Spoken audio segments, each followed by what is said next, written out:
Space Force! Wow! Oh, cool! Guys, the US military, it's awesome, but not as awesome as its sequel. Military 2. And it's set in space. Yeah. That's what we're getting, folks.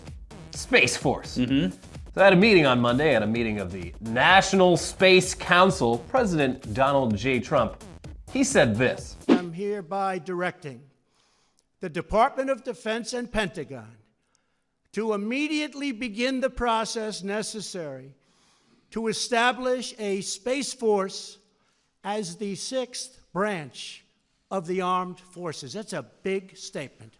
We are going to have the Air Force and we are going to have the Space Force, separate but equal. So, okay, ignoring the fact that separate but equal was a weird phrase to use given its history as a phrase that was used to justify racial segregation, and also ignoring the fact that we all need to find someone who looks at us the way Mike Pence looks at President Trump. I'm jealous of their relationship. We're getting a Space Force, folks. Woo! Yeah, we're getting a goddamn Strap me in and give me my laser gun. Yeah, he's gonna make the galaxy great again. Like the 50s, when the galaxy was awesome. Yeah, a lot less trash up there in the 50s. The aliens were cleaning it up. Then we fucked them all up by blowing the lid off of the whole aliens thing, and they were like, nope. We want the aliens back. We want to fight them this time. And Roswell they were just trying to bring our trash back to us. Like, Yeah, you should be here's some recycling trash. this. Yeah. Anyways, we're getting a big, beautiful Space Force, and who's gonna pay for it? Aliens. Yeah. You know what's gonna power these rockets? Beautiful. Clean coal. Beautiful. Yeah. All right, jokes aside, what the hell would a Space Force actually be? What would it do? Well, you might be picturing Star Trek or one of the more recent, completely forgettable Call of Duty games, but the truth is more boring. Yeah. Or at least boring as far as space is concerned. Now, all the way back in 1967, most of the countries on Earth signed the Outer Space Treaty, which is real. That bans countries from putting nukes and other WMDs in space or on the moon, as well as weapons testing and establishing military bases. So space war and all that cool shit, not really on the table. Probably for the best. However, though, the U.S. Armed Forces rely on a lot of satellites for stuff like surveillance, GPS, and communications. So we should probably have people in our military whose jobs it is to make sure those satellites are safe. And hopefully not getting bored and taking acid in their free time. Watch the other episodes of Weekly Bird News where we cover that. Anyways, you're saying what's that? We already do that? Yeah, okay, yeah, so the Air Force Space Command, which is another cool name, has existed since 1982 and yet does pretty much exactly that. They're in charge of launching satellites, using them for military purposes, and making sure they're safe. Oh, and they're in charge of cybersecurity as well for some reason. You know, it's a big government. Outer space, cyberspace, they all have space in the name, so yeah. Let's just kill two birds with one. Yeah, there's an empty part of the warehouse that they're working in. That's their job too. They're like got a lot of open space over here. Safe space. Yeah. They're in charge of safe spaces too. Yeah. College campuses. They're regulating it. All of it. No, those last two aren't true, but.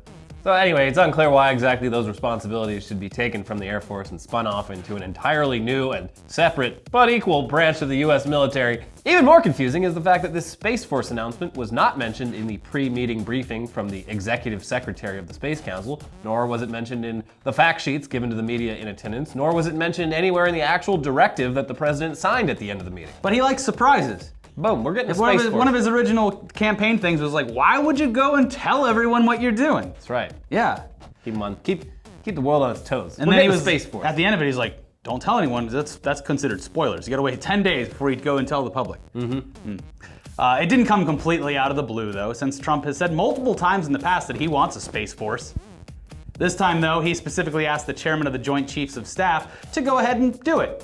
It's not that simple though, obviously, as it will require the approval of Congress, and the idea is getting a mixed response, particularly from some in the Air Force. Yeah. Even Trump's Secretary of Defense, James Mad Dog Mattis, said last year when the idea for a Space Corps was proposed in Congress, at a time when we are trying to integrate the department's joint warfighting functions, I do not wish to add a separate service that would likely present a narrower and even parochial approach to space operations. So, I guess time will just tell if Space Force becomes a thing. I mean, eventually, it would be a thing. Sure. Way off in the future. Right now, I think that we might have a few more problems here on Earth to deal with. Here in America, I don't know. The man's got a lot on his plate. He's got 3 Big Macs, the large, the filet of chicken fish. nuggets, the filet of fish, and a lot of other problems. To quote one of history's greatest thinkers, Cardi B, where the fuck my tax money going? Yeah. And if it's to this, no thanks. At least not right now. Yeah. I'd rather have it go to NASA so we can explore and learn new things and develop new technologies. We're doing that too. We're moving the whole country into space. Only the 1%. Can't cross the border if we're all the way up there. Yeah, can't Checkmate, cross the Mexico. border if there is no border. Right. In any case, though, Space Force, very fun to say. Yeah, gets the people going, makes people really Space excited. Force. Yeah. Moving on, speaking of space people, Elon Musk has spent most of the last month shitposting on Twitter and implying that there's some sort of vast conspiracy of journalists, oil companies, and unions trying to take down Tesla. And our initial interpretation of all that was that Elon was just doing a really bad job dealing with stress over the Model 3's production problems and the fact that Tesla's financial outlook was not looking great. The latest chapter in Tesla's Not So Great 2018 gets a whole lot weirder though. In an email to all Tesla employees just before midnight Sunday night, he was up burning that midnight oil, Musk wrote that a Tesla employee, he wrote an email saying that a Tesla employee had been caught committing sabotage. Don't cue the Beastie Boys song. We'll get struck. Yeah. Musk's email claims that the unnamed employee had made code changes to the Tesla manufacturing operating system under false usernames and had also exported large amounts of highly sensitive data to unknown third parties. Musk says the employee confessed to being angry over not receiving a promotion, but an investigation will seek to learn if the employee was acting alone and if he was working with any outside organizations. Musk then named all the outside organizations who might be behind the sabotage: Wall Street short sellers, the oil and gas companies, and of course, other car companies who still rely on that pesky dinosaur bone fuel. Maybe all of them together. How deep does this go? That's why he invented the Boring Company, to literally get to the bottom of it. Yeah. Even wilder though, on Monday morning, Musk sent another email, presumably having not slept the night before. No. An email that followed a small fire at the Tesla factory in which he wrote, "Could just be a random event, but as Andy Grove said, only the paranoid survive. Please be on the alert for anything that's not in the best interests of our company." He's admitting that he's paranoid, at least. Yeah. Which is not a great email to read from the leader of your company. No. When you're working a job that you rely on the funds from to survive and, you know. Listen, guys, I know Tesla is having some pretty serious growing pains right now. But if we're not paranoid. But let's just be fucking paranoid, and that'll get us out of this. Yes. So yeah, I mean, this is all pretty nuts. If it's true, I mean, so this kind of corporate espionage isn't all that unbelievable. Yeah, it happens. Google, Waymo, and Uber, they had that whole thing And the last ZeniMax year. thing The with ZeniMax, Oculus. It happens. Yes, it does. But coming right out and saying that it might be part of some huge conspiracy to take down Tesla, definitely paranoid. Yeah, just speaking about it in public, outside of a courtroom or an official setting. He sent this email to every Tesla employee, like people that work in the fucking showrooms at the cashier's desk. Yeah, like you didn't see Mark Zuckerberg before any of the ZeniMax stuff had gotten out being like, whoa, you know, and like finger pointing and saying that's a conspiracy. You wait and you take these things through their legal means and then you solve them. You don't go to your entire company and say, hey, guess what? We might all be fucked. We might not be, but we might also be. So if you're one of the ones fucking us, you stop it. Also, it sends a warning out. Like, how are you gonna catch people? It's all very strange. Yes. I mean, and especially, so like, the first one, yeah, totally possible, but the fire, I mean, that could be sabotage, or it could just be caused by the fact that Tesla workers are extremely overworked right now, trying to get Model 3 production on schedule the week after 9,000 employees were fired. Also, you just released a flamethrower. So, you know? You just put an official flamethrower. Oh, now you don't like fires? Yeah, what? Obviously someone was just product testing it. I mean, come on. Anyways, it's also a little bit weird that Musk has made no mention of getting law enforcement involved. That would have been my, first clue there. Since what he's describing, at least with the manipulation of code and exporting of data, that's a crime.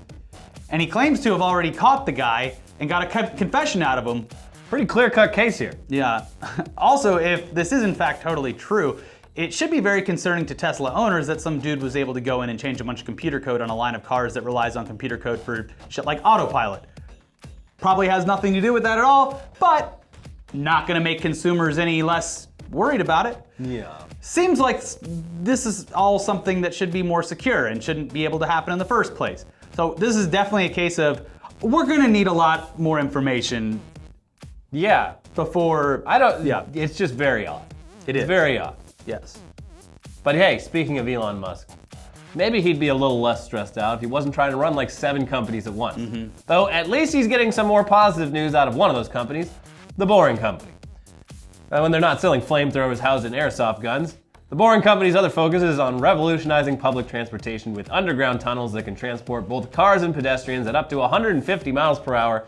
And the latest win for the Boring Company is a contract with the city of Chicago to build an 18-mile tunnel from Chicago's downtown loop to O'Hare International Airport, which would cut the usual 45-minute trip down to just 12 minutes. Oh, please put this in at Los Angeles.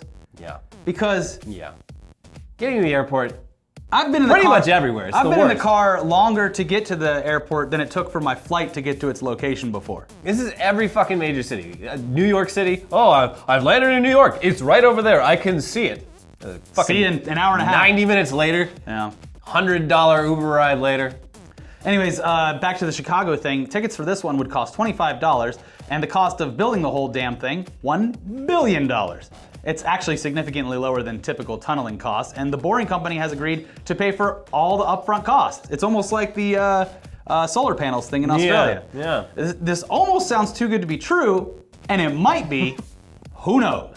The Boring Company's only actual tunnel right now is a 2-mile test tunnel in South LA, so there's a healthy amount of skepticism from the worlds of tunneling and transit that the Boring Company is going to be able to pull off something like this at the budget that they're promising. Tunnel boring is a business where things frequently go wrong, even after years of planning. Look at Boston's The Big Dig. At Seattle, yeah. You're digging a tunnel for a long time, and they're like, oh shit, it's just straight up iron down here, and my drill can't cut through it. Let's spend the next 2 years digging this fucking thing out and starting over. Yeah, so as awesome as this sounds, it's probably, safe to be a little skeptical until things get further along. Although, great idea. I think it should be in every major city. All these ideas are great. Yeah. Look, if the future means that if I'm in a car, I don't have to fucking drive, and I can also get to the fucking airport in like 10 minutes instead of an hour, those are all great. Yeah. I love it. I love it. Visiting Mars, doing all kinds of things, all great. Sound great on paper. But as of right now, it's essentially a Kickstarter.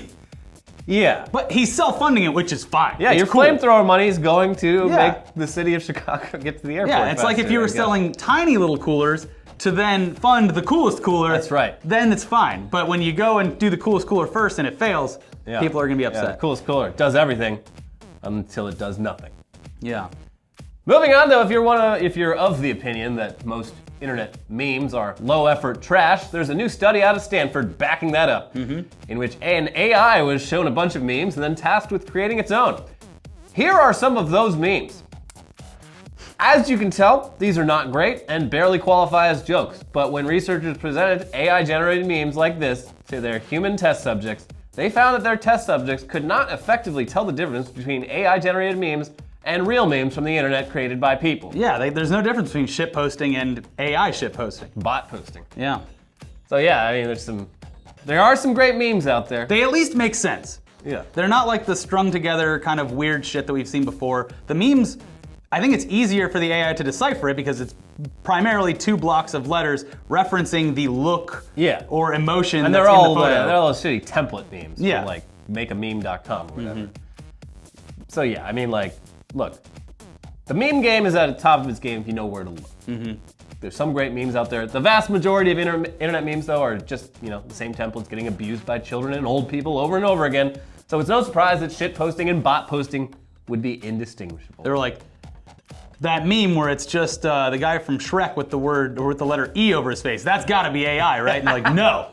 That was cooked up by the best brains over on the internet. I want to see what an AI would do if you showed it like deep fried memes and like me IRL and shit like that. Well, then it wouldn't even have to make sense because that's the whole point. Exactly, but I'm curious like what it would, like how deep can we go with the anti-comedy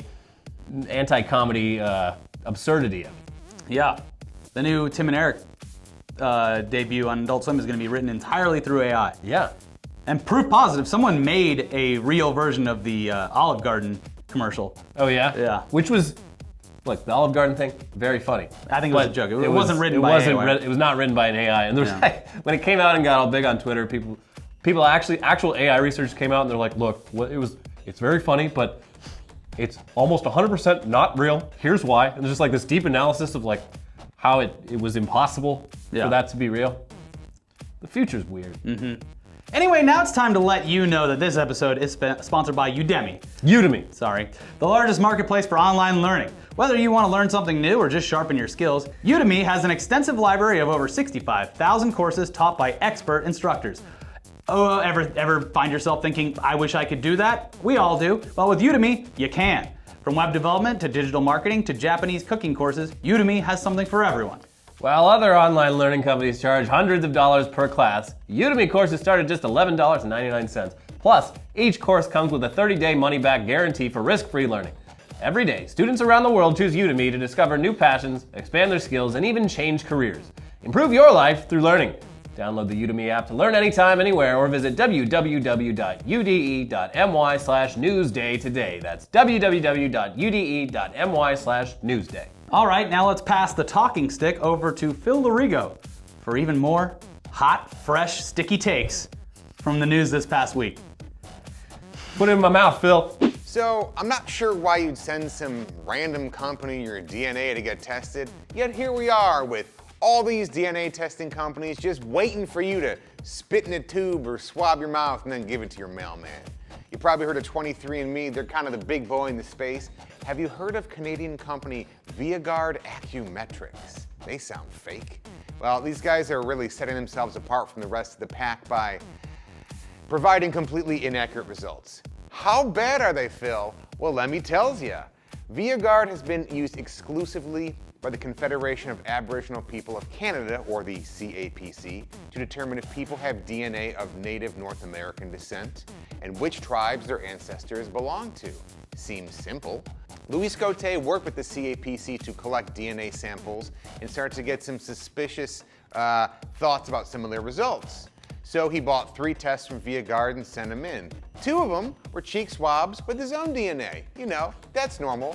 And the 3rd belonged to his girlfriend's dog, Snoopy, who I hear he's possibly a good boy. And he guesses as to what the results were. Well, all 3 tests, including those of the dog, contained 20% indigenous ancestry, according to the company. So not only does this company look totally incompetent for not being able to distinguish dog DNA from human DNA, but the CAPC is under fire for letting these sketchy tests supposedly prove individuals are of native descent, and then providing them with cards that look an awful lot like the government-issued ones that give benefits to natives. So this one sits somewhere between a scam on consumers and a scam on the government, which is, I don't know, a really scummy place for these people to be. But my favorite part about this story, and I don't know if you heard about this one, was last year another DNA testing company, Origin, who's like super cool because they put like a 3 in their name instead of an E. It's like, these guys are like, sweet. So they sent out test results last year that not only claimed that dog DNA belonged to a human, but that the DNA from the dog was from a person who was a great candidate to play basketball. A dog that plays basketball. I'd watch a movie about that. You know what? I'd watch a whole direct series of bad VHS movies about that. I just don't know where I can find that. So the other story I want to talk to you guys about is all those privacy policy updates you've been getting in your mails. Yes, this is in reference to the meme that we've updated our privacy policy. So the law that's causing all this trouble is the European Union's General Data Protection Regulation. That's annoying to say. So CNBC reported that only 15 to 20% of Americans are actually opening these emails with the updated privacy policies, maybe because they're like, we've updated our privacy policy, and you're like, I don't really give a shit. Now globally, the number is between 25 and 30% of people actually reading these emails, which is still pretty low. One of the big kind of elements of this law is that a company can't keep bugging you by sending you email after email just because you bought something from them once. You need to opt in, allowing them to send you more emails, which is what they're sending you. And not a lot of people are doing that, which totally screws up their marketing and kind of the way present-day capitalism works because of the old internet. CNBC also reported that one marketing firm said some clients have lost 80% of the access to their people on their email list because of this. So personally, Good, that's what I think. So stop buying shit that you don't need, and that should be easier because now just because you ordered something from a company once, you know, like, I don't know, petdildos.com, petdildos.com can't email you anymore. But honestly, hey, how many dildos does your pet need? That's a question you need to address and take a good, long, hard look in the mirror and answer on your own. Phil can't help you, ETC can't help you, Internet Today can't help you, God can't even help you. Wow! Thanks, Phil. That was informative. But you know what else is informative? Yeah, here's the biggest news. Get the hell out of here. What are you doing? We're starting a new channel. We started a new channel It's weeks been up ago. for 2 weeks now, yeah. We're literally only making content on this channel to fulfill prior obligations. Yeah. Like that ad from the middle of this episode. Pretty soon, this is all gonna be gone. It'll be awash in the bowels of history. But you don't have to say goodbye, you have to say hello. You have to say hello. Say aloha, it means both. Yeah, well, okay, do that. But go to our new channel. You can click a link in the description below, or go to youtube.com/internettodaytv. Hit the subscribe button, check out all the new content. We just did our second episode of Idiots Watching Anime where we watched One Punch Man. Also, we have 10 episodes up now, maybe 11 by the time you're watching this, of daily content. And these shows like TechNewsDay, Weekly Weird, and News Dump, they're all gonna be over there soon. So what are you doing? Why are you just sitting there listening to us right now when you should be clicking subscribe? Also turn on the bell, because it does work. People say every day, the bell works. Over here, I feel like Noah, like, hey, there's a flood coming, get on the goddamn boat. And everyone's like, what? The dodo birds are just going, nope. Nope. Nope, I'm staying right here. Nope, they said there'd be more videos here on land. Get on the boat, dodo bird. Internet Today TV, youtube.com/Internet Today TV. Click the link in the description below, tap the bell, tap the subscribe button, see you over there, like the videos, and then we can survive. Just like Noah and his animals. But not the dodo birds and not the dinosaurs. Get out of here, Are you an dinosaurs. internet dinosaur or are you an internet meme machine? Don't let the AI take your jobs, click the button.